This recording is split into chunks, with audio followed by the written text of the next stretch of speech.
A pirataria de livros, músicas, filmes, programas de computador e outras propriedades intelectuais é endêmica e generalizada em nossa sociedade. Agora, a surpresa é constatar que parcela considerável dos crentes brasileiros não apenas tomam parte no crime de pirataria, mas eles próprios criam estruturas destinadas à distribuição de conteúdo evangélico roubado. No Brasil, 41% dos internautas praticam pirataria na internet, fazendo o download ilegal de obras de terceiros, e os evangélicos estão envolvidos nisso até o pescoço. Em uma rápida pesquisa, encontramos mais de 300 sites exclusivamente dedicados ao download ilegal de música gospel ou livros de conteúdo evangélico. Esses sites somam milhões de visitas mensais. Portanto, perceba a gravidade da coisa. São milhões de evangélicos envolvidos em uma atividade criminosa. Esses sites cristãos estão pirateando conteúdo evangélico. Esse é o testemunho que a igreja está dando? Bom, esse é o tema do nosso programa. Fique ligado.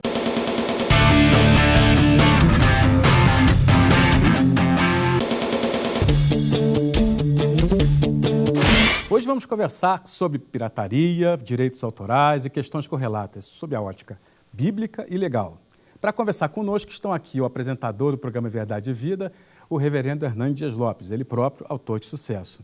E o advogado especializado em direito autoral, o Daniel de Freitas, que também é diretor da CCLI. Reverendo Hernandes, o Dwight Moody, o evangelista americano, ele tem uma frase interessante que ele diz o seguinte: caráter é o que você é no escuro. Ou seja, somos quem somos quando ninguém está olhando. Como é que o senhor vê o crente que faz uso do escuro da internet para se apropriar da obra que não lhe pertence? Como dizia Charles Swindoll, num de seus livros, e outro autor também nessa mesma linha, Warren Wiersbe, é a crise da integridade em todos os setores da sociedade. E esse ponto comum, que é a questão da pirataria, que é a questão da apropriação indébita, que é a questão do roubo fora dos holofotes, fora da luz do dia, do público, é uma evidência da falta de caráter.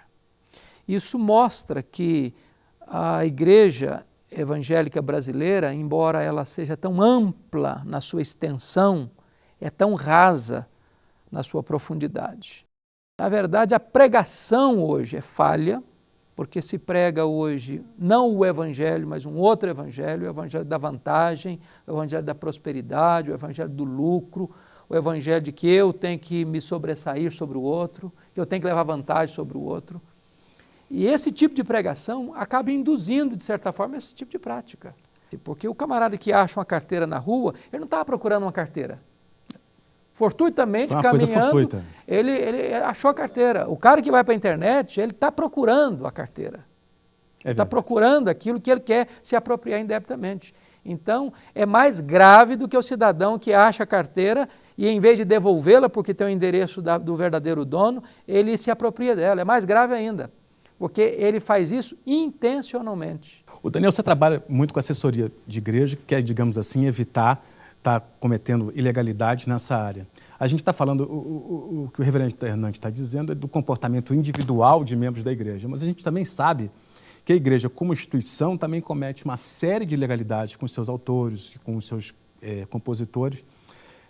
Que ilegalidades são essas? Quer dizer, o que uma igreja, uma comunidade que se pretende séria, deve começar a pensar para evitar estar cometendo esse crime, que também é um pecado? Por muito tempo, as denominações elas tinham suas próprias editoras, continuam com as suas próprias editoras. Mas hoje, com a internet, com a tecnologia, o próprio autor ele pode ser o seu próprio editor. Ele mesmo pode distribuir as suas músicas. Então, muitas vezes, como a gente perdeu aquela conexão, que a única fonte de músicas dentro da igreja são os inários, hoje as músicas elas estão disponíveis na internet. Qualquer pessoa pode encontrar uma música e utilizar essas músicas. Sim, porque nos inários os direitos autorais dos autores está sendo pago para as viúvas, para os descendentes que ficaram lá. A coisa está sendo feita direitinho. Quem cuidava de todo esse processo, que ainda cuida muito bem, são as próprias editoras. Mas quando a igreja ela utiliza músicas de fora do inário, de fora de um material autorizado, muitas vezes ela deixa de cuidar desse processo de autorização do uso das músicas.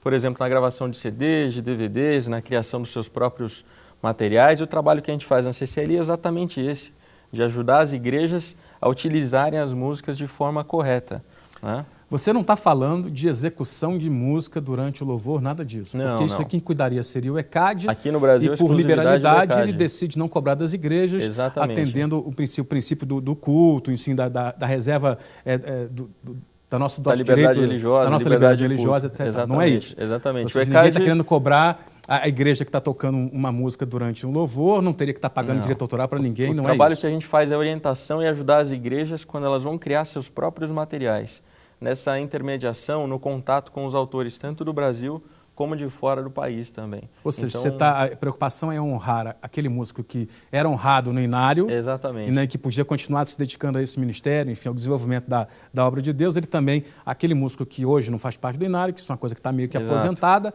vocês estão cuidando dessa legalização. Facilitar o trabalho da igreja para que a igreja possa honrar o trabalho dos autores, tanto no Brasil como ao redor do mundo. Então esse é o trabalho que a CCLI faz. Outro dia saiu uma celeuma aí com o cantor Roberto Carlos, e foi uma coisa meio assustadora, porque ele decidiu que não queria mais as músicas nesses sites de cifras.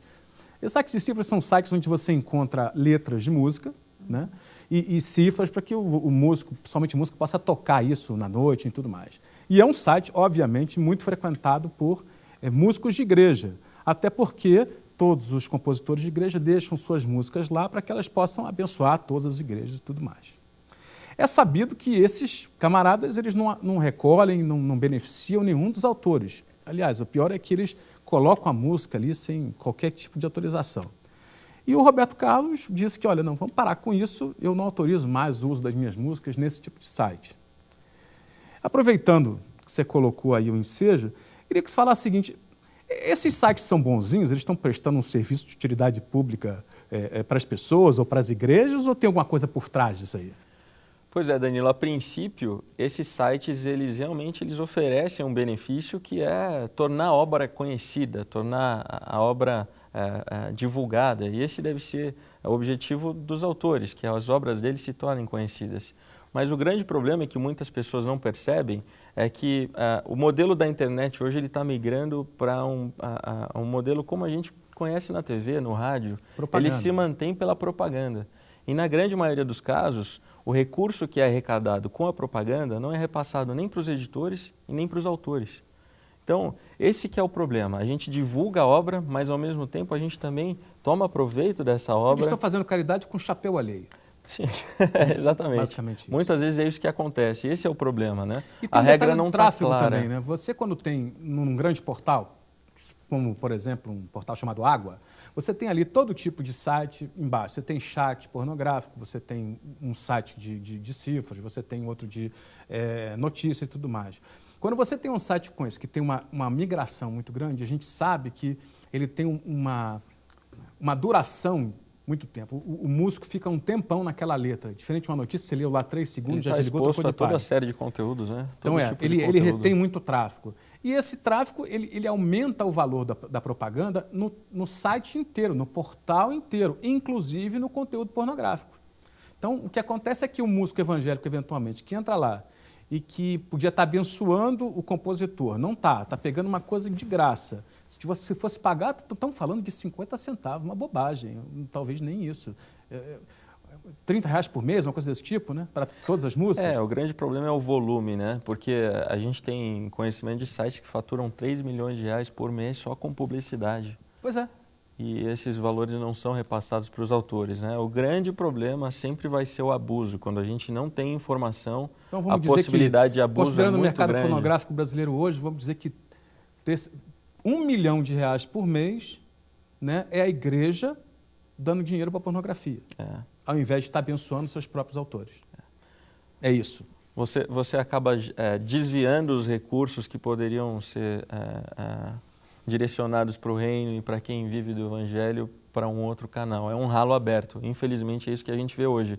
E quem consome esse tipo de serviço, esse tipo de material, não faz ideia de tudo que está por trás, de tudo que está relacionado. O grande problema aí, Danilo, seja a questão da informação. É verdade, é verdade. Eu acho que o problema todo nesse conjunto é que quem vai lá buscar uma música, uma cifra, um texto, não tem noção do que está por trás de toda essa rede, das consequências de tudo isso. o que se está financiando com tudo isso. E pelo Então, tipo eu acho que a primeira de... coisa que nós deveríamos pensar, do ponto de vista evangélico, é trazer esclarecimento. A Bíblia diz que quando não tem lei, não tem pecado. Verdade.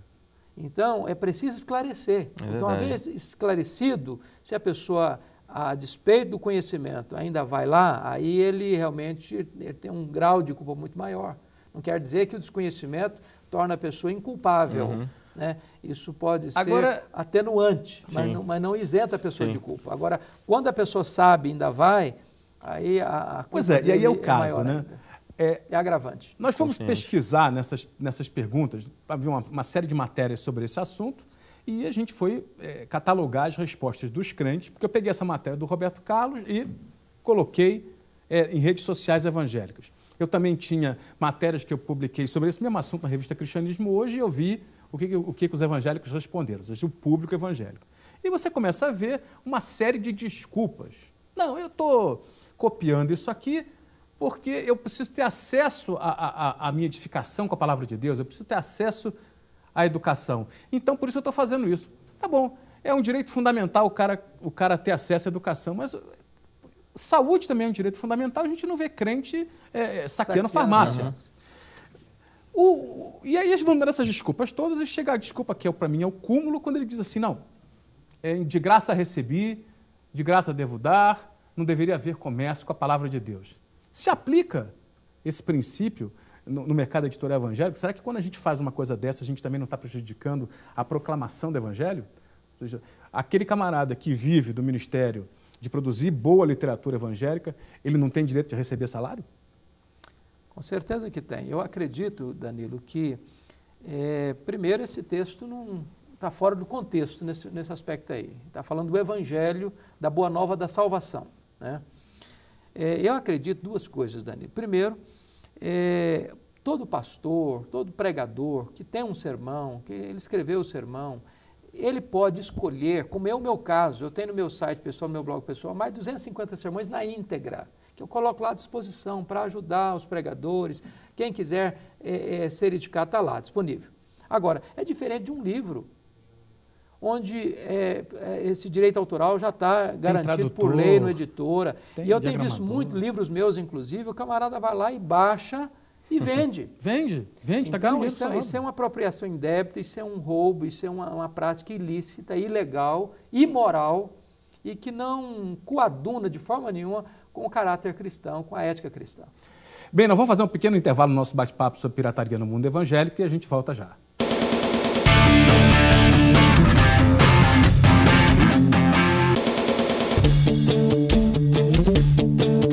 Estamos de volta, então, com o nosso papo sobre pirataria evangélica.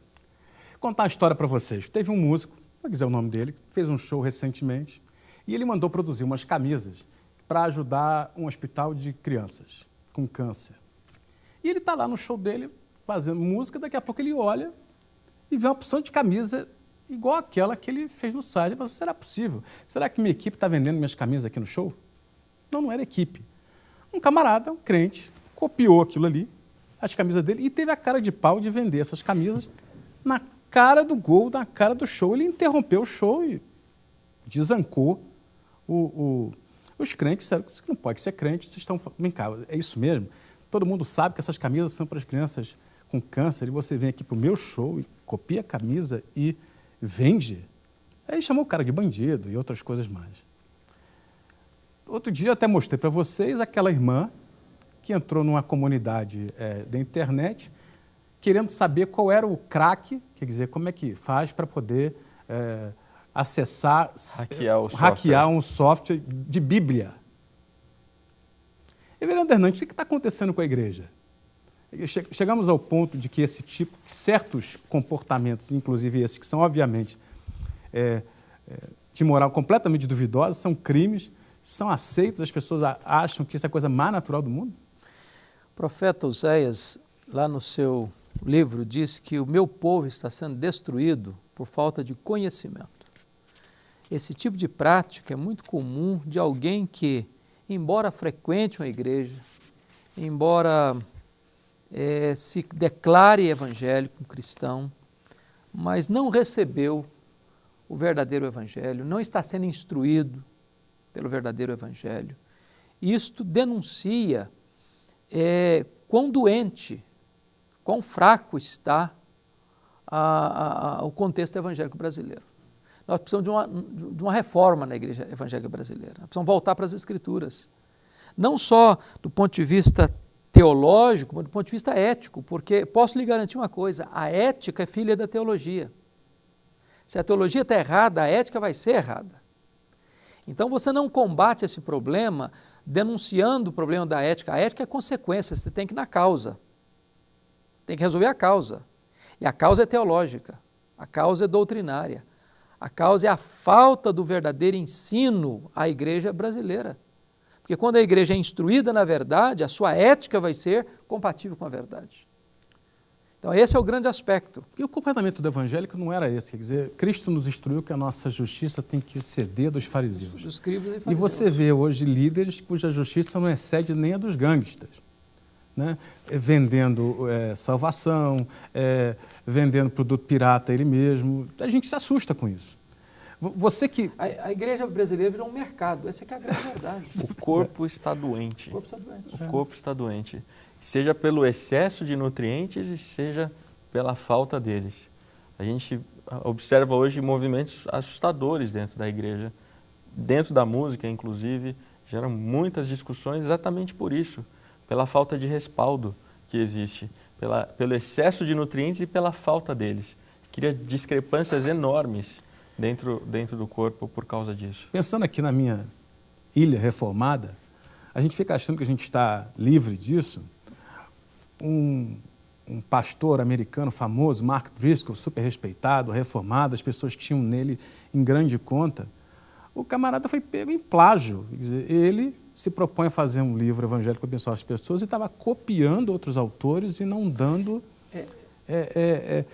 Essa semana eu preguei sobre João 15. Eu achei curioso que no sábado eu fui ao Google e vi, quem sabe tem algum sermão expositivo de João 15 que possa me ajudar a entender melhor o texto. Aí, quando eu acessei, o primeiro sermão que apareceu foi o meu. Eu fui baixando, encontrei um outro cidadão também que escreveu um sermão sobre João 15. Para minha surpresa, era literalmente o meu sermão, com o nome dele. Então, já tive caso de pessoas que publicaram um livro meu na íntegra e botaram o nome dele. E depois essa pessoa é apanhada, vem a vergonha, vem o opróbrio. Por quê? Porque a mentira, ela nunca fica encoberta para sempre. Ela vem à tona, a verdade é que prevalece, a luz é que prevalece. Então, andar na sombra, andar nas trevas, andar no erro, andar na mentira, mas hoje ou mais amanhã essa pessoa vai cair em opróbrio. Como diziam os nossos avós, a mentira tem perna curta. Esse tipo de prática dentro da igreja, que as pessoas tentam encontrar as maiores justificativas para fazer uma prática como essa. Eu estou fazendo isso para evangelizar outras pessoas. Mas isso não é só na igreja, não. Quando você pensa, por exemplo, na política nacional. Então, o determinado partido é pego roubando, envolvido nos maiores escândalos. Mas aí mas ele está fazendo a justiça social. Eu gostaria de saber onde é que na Bíblia está dito que a gente pode praticar justiça através de injustiça. É possível isso? Existe o capítulo Maquiavel na Bíblia que o fim justifica os meios, que eu não estou sabendo? Isso é uma forma de enganar, a isca para enganar os incautos. Porque quando a pessoa, por exemplo, não sei se é o caso de um governante, por exemplo, imaginemos aí, ele dá cesta básica, mas... País hipotético. A cesta básica que ele está dando é 0,00 do tanto que ele está roubando para benefício próprio. Então, aquele benefício que ele está prestando é apenas a bandeira que ele usa para se manter no poder, para se abastecer do poder e para manter todo o esquema de corrupção. Então, é uma bondade que esconde uma crueldade avassaladora. E escraviza o objeto da bondade. Escraviza. Que é mais ou menos o que está acontecendo na igreja. Esse tipo de comportamento antiético, na verdade, está levando as pessoas para longe de Cristo. Mas sabe uma coisa, Danilo? Eu creio o seguinte, o mundo, o ser humano, ele precisa de modelos, de exemplos. Se lá do alto escalão do governo não vem exemplo, se lá dos mais altos postos do campo eclesiástico não vem o exemplo, se lá nas maiores empresas não vem o exemplo, se nas mais altas cortes não vem o exemplo, o cidadão lá da base da pirâmide vai achar que tem o direito de fazer você isso. Você está lá em cima até esse negócio todo, deixa eu fazer aqui também. A proporção, né? É a proporção. E aí existe o processo de demonização em geral, né? Eu passei uma experiência na Expo Cristã, né? Que acabou, mas era aquela feira muito misturada. O senhor certamente esteve lá, eu encontrei com o senhor algumas vezes lá. E tinha as editoras, mas também tinha aquela coisa de chofar, arca, gente fantasiada. Você achava que você estava voltando para o templo de Salomão, saduceu, gente carregando. A judaização da igreja. Uma bagunça, para o pessoal que, digamos assim, está costurando o véu de volta. E eu estava ali e tem um grupo daquele pessoal que fazia o trabalho nas marchas para Jesus, dizendo que o evangelho, né? Enfim, dizendo que combatendo a teologia da prosperidade, com quem eu concordo em gênero e número de grau. Mas eu estava dando essa entrevista, eu não me lembro se era a editora Agnes, eu não sei qual era a editora, sobre um lançamento. Estava fazendo a entrevista com o autor, e aí o irmãozinho começou a dizer: isso aqui devia ser destruído, isso aqui é tudo mercantilização do evangelho, e tal, não sei o que e tal. Aí eu olhei para ele e falei assim, parei na gravação, falei, mesmo, em relação a esse pessoal que está querendo costurar o véu de novo, eu estou coberto de razão, né? É isso aqui, porque se Jesus voltasse aqui no domingo, segunda-feira, isso aqui abria normalmente. Acredito também. E se por acaso ele voltasse na segunda-feira e fosse dar um pulo na feira para ver como é que está, ou seja, recolheu e veio para ver como é que está, ele provavelmente ia fazer um chicote e ia descer no lombo de todo mundo, o que eu também concordo. Mas não em relação aos editores. Quer dizer, cada editor está seguindo lá a doutrina da sua igreja, tem que respeitar isso. Tem uns que estão semeando bem, tem outros que estão semeando mal, mas eu creio que Jesus não desceria o chicote nos editores, não. Ao contrário, ele faria o que ele fez. Eles são os escribas modernos, são os mestres da lei, ele estaria sentado com eles, eventualmente dizendo a mesma, esse livro aqui, do Caicai, esse aqui você esquece, mas esse aqui, vamos aqui... Acho que ele conversaria. O senhor concorda? É o que Jesus repudiou e foi muito veemente lá no templo de Jerusalém, foi com não com o sacrifício em si, porque fazia parte da lei de Deus, né, com as oferendas. O que acontece é que a classe sacerdotal que dominava o templo criou mecanismos para vender aqueles produtos, que era o caso das rolas ou dos carneiros, e os estrangeiros que vinham com moedas estrangeiras, que tinham que trocar ali, com deságio. Então tinha um ágio, tinha um preço exorbitante. Então eles fizeram daquela praça do templo ali uma praça de negócio, do lucro. Perdeu o objetivo espiritual e tinha um propósito apenas mercantilista. Virou uma bolsa de valores. Virou uma bolsa de valores, virou um comércio. Um covil de salteadores, Jesus chamou. Então o que Jesus combateu foi isso. Agora as editoras, elas ajudam profundamente. Se elas, sobretudo, estão publicando livros de cunho verdadeiro, da sã interpretação da Escritura, é uma bênção. Eu me lembro, quando eu era seminarista, nós não conseguimos ter livros na língua portuguesa, tivemos que estudar os nossos livros de teologia em outra língua, porque não tinha publicado. Hoje nós temos, graças a Deus, uma enormidade de literatura. Que são traduzidos, que dão trabalho, são produzidos, então, e o camarada não paga direito autoral. A gente observa um grande movimento de crítica também para a teologia das músicas hoje em dia, que é uma teologia muito rasa, uma teologia muito falha. Mas, em contrapartida, quais são os mecanismos que as denominações, as igrejas, o membro, que a igreja como corpo, tem criado para que as músicas elas sejam edificantes, que elas sejam densas na sua teologia. Eu acho que esse é o papel dos pastores, que estão se omitindo nesse ponto. Não basta apenas criticar o que está errado. Exato.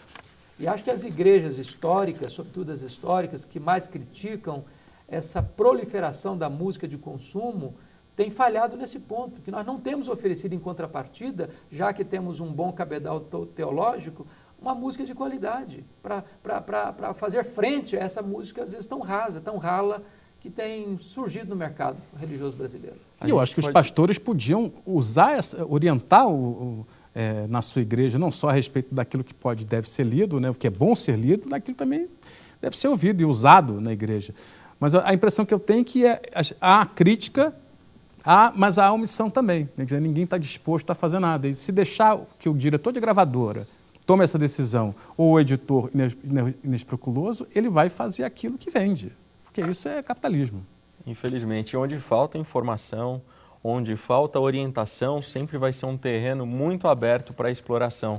E a gente vê um movimento muito grande também de empresas, de empresas seculares, com esse olho no mercado, no público cristão. Então, a partir do momento que a gente fortalece a igreja, dentro da própria igreja, com seus próprios recursos, de forma transparente, ética e séria, para que ela valorize seus autores, tanto os pastores, escritores, autores de música, isso com certeza vai trazer um benefício muito grande para o corpo. Bem, por hoje ficamos por aqui. Esse não é um assunto que a gente consiga encerrar num só programa. Eu quero agradecer a presença do pastor Hernando Dias Lopes e do Daniel de Freitas. Eu sou Danilo Fernandes e aguardo vocês no próximo programa. Até lá!